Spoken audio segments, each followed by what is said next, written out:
Black Myth Wukong is filled with secrets, cool weapons and armor, and things to discover if you look hard enough. And today we're going to cover some of those amazing secrets and equipment that you absolutely should be getting. Let's go. We'll start with one of the best weapons you can get early in the game, and it does require a little bit of work in order to get, which is, I think, why it's also worth covering. That is the Long Wreath Staff. Now, this is a 70 base attack power weapon, which is really good for like as early in the game that you can get this, and it does have the unique effect as well to moderately increase the damage dealt by all pillar stance moves. So all of those charged attacks and all those pillar stance moves, it gets all of the benefits from using this weapon. Now, in order to get this weapon, it does require a little bit of work. Once you're in Chapter 2, you will run into the second prince and the king of the Flowing Sands. After that boss fight from the Valley of Despair Travel Shrine, if you wing a left and follow this path, you'll need to jump down into this area where there's actually another boss fight where you fight the first prince of the Flowing Sands. Now, in this same area at the back wall, there is a hole in the wall that you'll need to climb through. Once you've made it through the stupidly long loading screen for just a small area, you'll come through a new area that has a chest. You'll just need to open that chest and you'll get the long scales.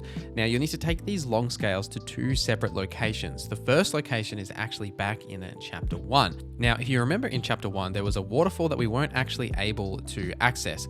So essentially here, you'll need to head to the outside the forest travel shrine and then follow this path to that waterfall.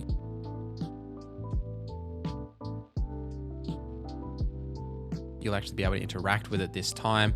And then once you do, you'll enter this new area that will have a boss fight with Red Long. This fight is not too bad. Now, this boss does use a lot of thunder damage. So if you're carrying the thunder removing potion that you can actually craft, if you watch my mistakes video, I explain how to make those items that can remove the status effect if it does get applied to you. But this fight isn't too bad. There are the little like pustule things on his back. Now, when he does fall to the ground, if you jump over to that side where they are, smack them around a few times, you'll deal a significant amount of damage to him when they explode.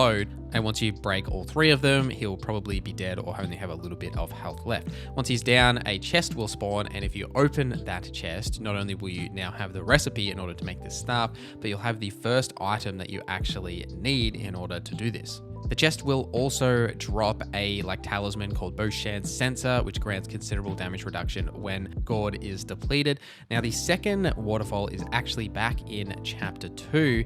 Now, from here, you'll need to go back to Chapter 2 and to the Rock Rest Flat Side of Grace, not Side of Grace, what are these things called in this game? Travel Shrines, that's the right word. Anyway, moving on. You'll need to climb these stairs here, and if you climb the stairs at the very top, you'll see the sand waterfall here, and you'll need to interact with it again. This will take you to the Black Long boss fight, which is significantly more tricky as he does hit a little bit harder, but he also has this really long attack where he'll slam his maces into the ground, and this electric shockwave will occur.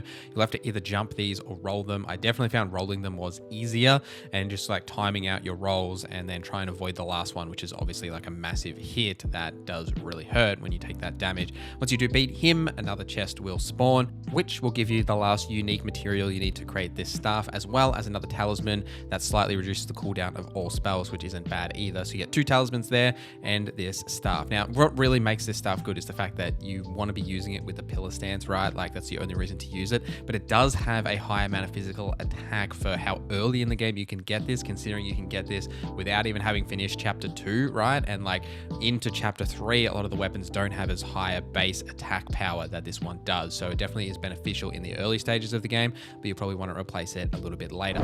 The best armor in the early game is actually kind of whatever you like, to be honest, right?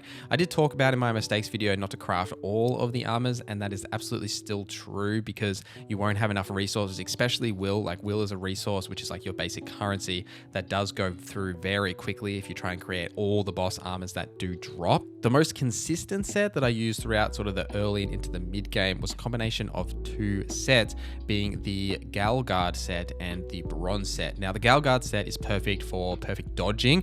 When wearing two pieces, you get additional focus, and when wearing all four, it reduces the cooldown of all spells. Now, the Greaves of this also gains you some mana if you perform 3 consecutive perfect dodges.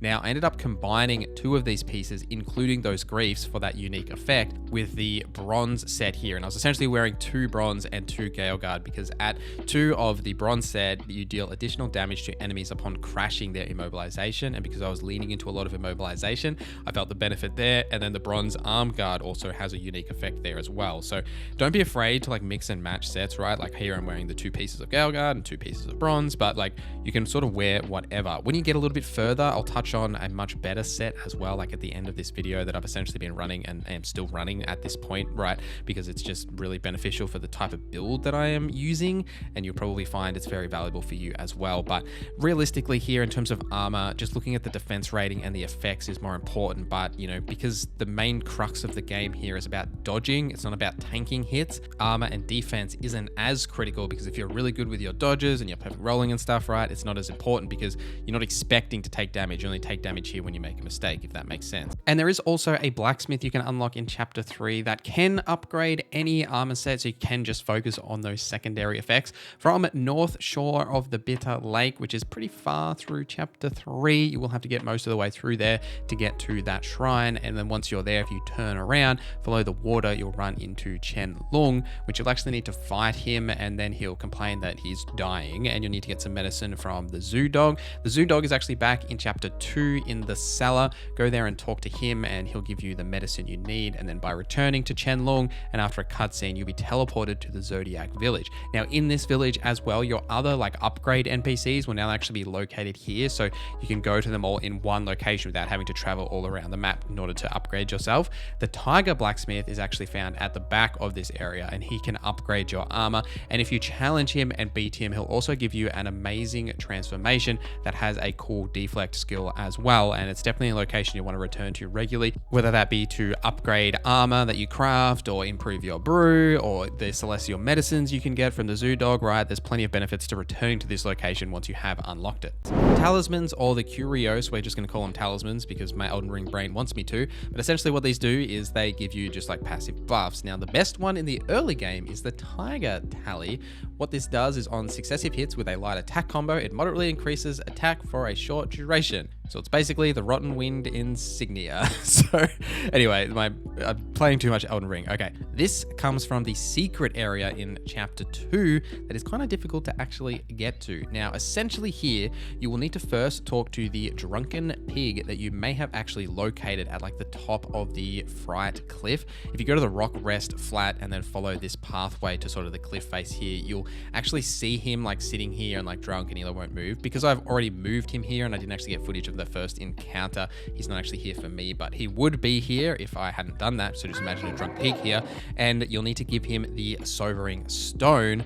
And once you've given him one of those, he'll like wake up and be like, oh, I'm hungry, I want to go get some food. And he'll actually move to the Crouching Temple, which you may remember from that Tiger Vanguard boss fight. And just before that boss fight area, he's actually off to the right there. When you talk to him, he'll ask you for a Jade Lotus, which is just a common like crafting material. If you need to buy one, you can actually buy one from the shrine shop, so no worries about it there. And then he'll tell you about his brother that's actually back at the original location you found him. You'll need to beat his brother, and his brother will be like, hey, come to the secret location with me. And then you'll come to the secret location, and then once you get to that location, there will be an initial boss fight as you enter the secret area.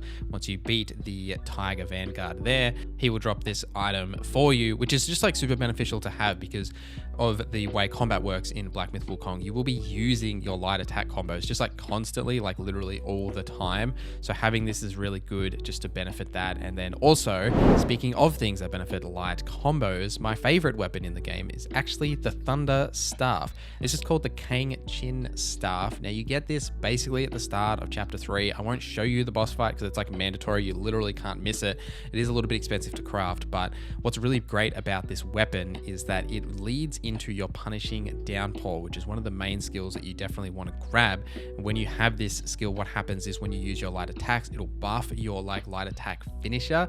Now what this staff does is it also adds thunder damage onto that light attack finisher, which you can buff even further with the Rat Governor Spirit, which will increase your thunder damage. And a little bit further into chapter 3, you'll run into another mandatory boss, which will give you the long scale armor set after you've beaten that boss. You just need to craft it, obviously. And once you've done this, when you're wearing the 3 pieces here, you not only take a massively reduced duration of the shocked state, which is fantastic for chapter 3, but also it moderately increases your thunder damage. So you're getting a multiple amounts of thunder damage buffs here.